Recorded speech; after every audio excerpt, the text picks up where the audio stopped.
2022 मध्ये मुदत संपली आहे आणि 4 महापालिकांची मुदत ही 2023 मध्ये संपली होती.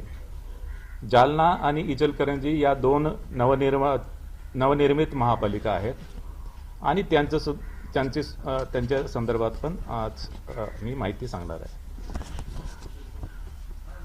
बृहन्मुंबई महानगरपालिकामध्ये प्रभागामध्ये 1 सदस्यीय प्रभाग आहे आणि यामुळे बृहन्मुंबई महानगरपालिकेसाठी प्रत्येक मतदाराला फक्त 1 मत द्यावं लागेल. 28 महापालिका या बहुसदस्यीय आहेत आणि बहुतांश महापालिकेमध्ये एका प्रभागामध्ये 4 उमेदवार निवडून द्यायचे आहेत. त्या महापालिकेमधील काही प्रभाग असे आहेत की जिथे 3 उमेदवार असतील, काही प्रभाग असे असतील की जिथे 5 उमेदवार असतील. त्यामुळे या 28 महानगरपालिकेमध्ये मतदारांना साधारणतः 3 ते 5 मतं एका प्रभागामध्ये द्यावं लागतं. या महापालिका निवडणुकीमध्ये नामनिर्देशन पत्र हे ऑफलाईनच घेण्यात येईल आणि या संदर्भात राजकीय पक्षांची जी बैठक झाली होती आणि राजकीय पक्षांनी केलेल्या मागणीनुसार या महापालिकांच्या निवडणुकीमध्ये नामनिर्देशन पत्र हे ऑफलाईनच स्वीकारण्यात येतील.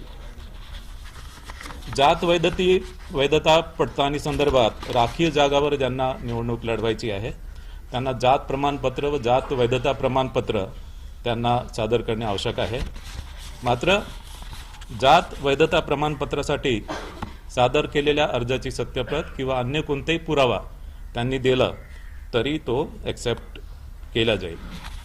मात्र 6 महिन्याच्या आत जात वैधता प्रमाणपत्र सादर करण्याचे असे हमीपत्र उमेदवारांना द्यावे लागेल आणि 6 महिन्याच्या आत जात वैधता प्रमाणपत्र सादर न करू शकलेल्या संबंधित उमेदवारांची निवड ही पूर्वलक्षी प्रभावाने रद्द होईल.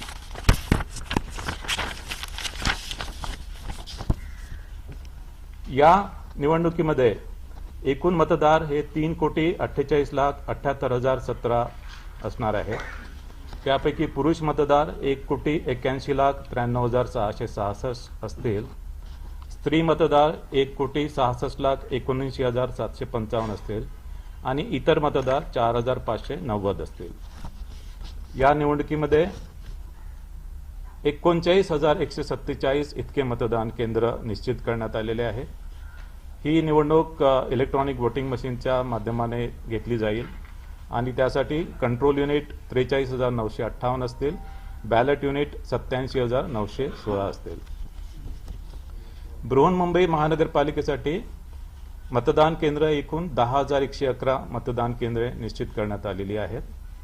यामध्ये बृहन्मुंबई महानगरपालिकेसाठी कंट्रोल युनिट 11,349 असतील, बॅलेट युनिट 22,698 असतील.